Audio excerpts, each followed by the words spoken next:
E aí galera, beleza? Na ideia de hoje vamos falar sobre os incríveis crocodilianos. Este tema foi sugerido por Carlos Henrique. Muito obrigado pela sugestão. Caso você queira sugerir temas para o canal, basta enviar e-mails para trocandoideiasdabiologia@gmail.com ou pode deixar as sugestões aqui nos comentários. Os crocodilianos são um grupo de animais que habitam a Terra há 130 milhões de anos. Atualmente existem 23 espécies, entre crocodilos, jacarés, gaviais e aligatores. Eles pertencem à classe Reptilia e ordem Crocodilia e estão distribuídos por todos os continentes, exceto na Europa e na Antártica. E esses crocodilianos dividem-se em 3 famílias, sendo Alligatoridae, Crocodilidae e Gavialidae. Esses animais eles são diferenciados por algumas características morfológicas, como os jacarés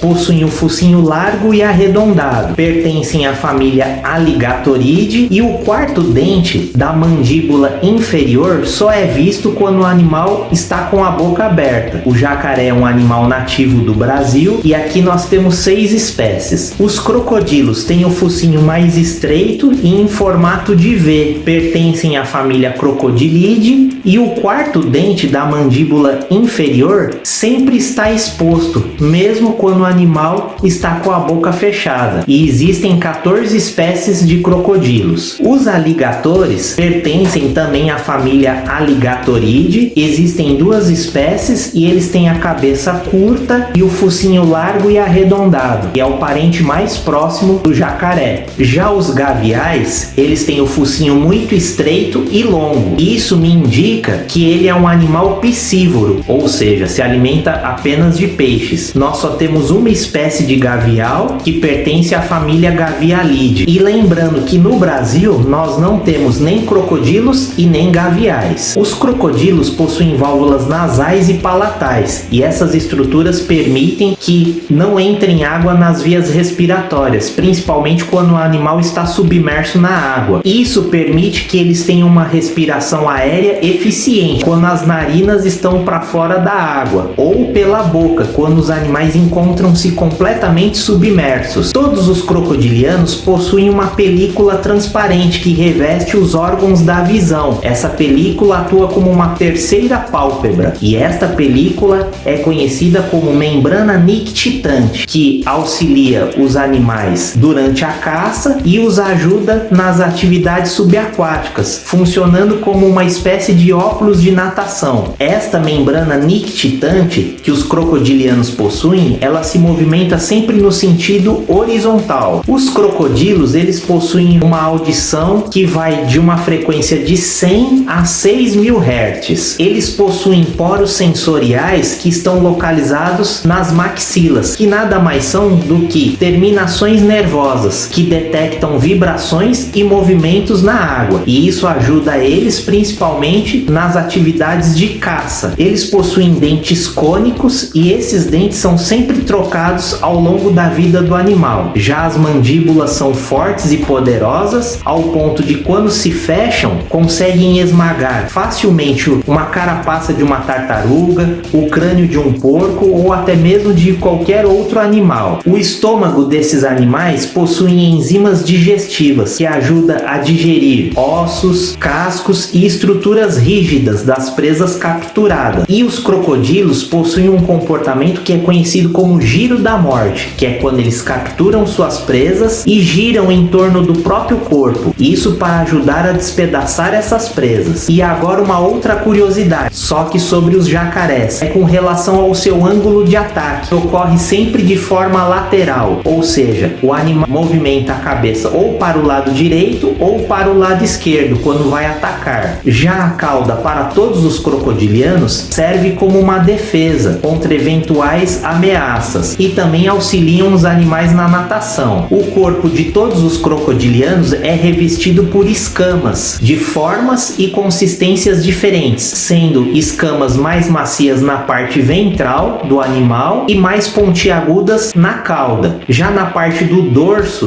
do animal, que vem a ser as costas, eles possuem como se fosse uma espécie de armadura que serve para proteger os órgãos internos, e isso os ajuda principalmente quando ocorre ocorre combate entre esses animais, que pode ser ocasionado por disputa de fêmeas, disputa de território ou por presas capturadas. Os crocodilianos são animais ectotérmicos, ou seja, eles dependem de fontes externas de calor do meio ambiente para regular a sua temperatura corporal. Isso é o que chamamos de termorregulação, e esse calor é obtido através de exposição direta ao sol ou em superfícies já aquecidas. Em todos os crocodilianos, o sexo é determinado por condições de temperatura de incubação dos ovos, sendo que entre 28 e 30 graus nascem apenas fêmeas. Nas incubações a 31 graus, os neonatos, que são os recém-nascidos, nascem de ambos os sexos, tanto machos quanto fêmeas. Em incubações entre 32 e 33 graus, nascem apenas machos. Porém, existe um detalhe: se a temperatura for superior a 33 graus, o que acontece? Continuam nascendo apenas machos, porém pode ocorrer uma reversão para fêmeas. O que é isso? É um processo visto como um mecanismo de aumento de probabilidades para se atingirem grandes tamanhos, já que as fêmeas têm um crescimento mais rápido e atingem esses grandes tamanhos em um menor espaço de tempo, e deste modo aumentam as possibilidades da sobrevivência de cada indivíduo. Todas as fêmeas de crocodilianos apresentam um comportamento que chamamos de cuidado parental, que é quando a fêmea já começa a interagir com as crias mesmo antes dos ovos eclodirem, através de sons, e isso é vital para a sobrevivência dos filhotes, que quando nascem, eles são muito vulneráveis à predação por aves, mamíferos, répteis, pequenos peixes e até mesmo invertebrados como caranguejos. Também existe o canibalismo que ocorre entre filhotes, ou seja, um filhote acaba devorando um outro da sua ninhada. Os recém-eclodidos, eles são mantidos pelas mães em pequenos charcos isolados e defendidos ativamente. Isso até que os filhotes atinjam um tamanho maior, se tornem independentes e acabam se dispersando e vivendo por conta própria. Os ovos são incubados em ninhos, e esses ninhos são feitos por folhas e galhos finos que as fêmeas pegam, e muitas vezes elas dispõem esses galhos finos e essas folhas secas em baías, que são aquelas faixas de areia localizadas próximo à margem dos rios. Muitas vezes elas escavam buracos nessa areia, nessas baías, colocam esse material, que é esses galhos finos, essas folhas, e assim fazem a postura dos ovos. Inicialmente os filhotes, quando nascem, eles já são predadores ativos, mas a alimentação inicial deles se dá através de insetos, pequenos peixes e anfíbios, e conforme eles vão crescendo, o tamanho proporcional das suas presas também aumenta. E crocodilos adultos são considerados predadores oportunistas e necrófagos, ou seja, eles se alimentam de animais mortos, por exemplo, hipopótamos, entre outros. Em épocas de seca, os crocodilos eles reduzem o metabolismo, ou seja, eles baixam os batimentos cardíacos, diminuem a respiração e entram em um processo que chamamos de estivação, que nada mais é do que uma dormência leve, e isso ajuda para que o animal não fique desidratado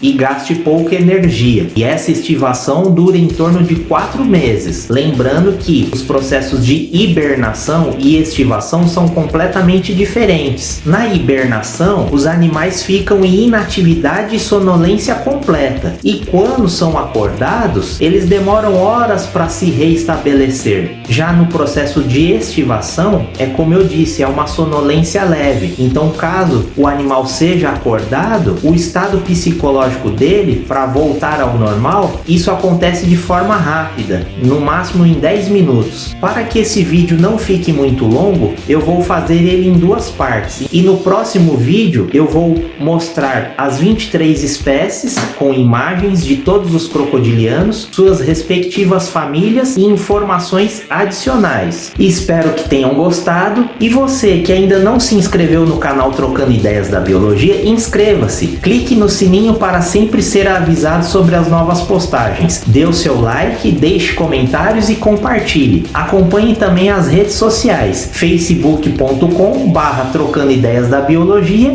e no Instagram, @Trocando Ideias da Biologia. Obrigado por assistir, até a próxima ideia, valeu!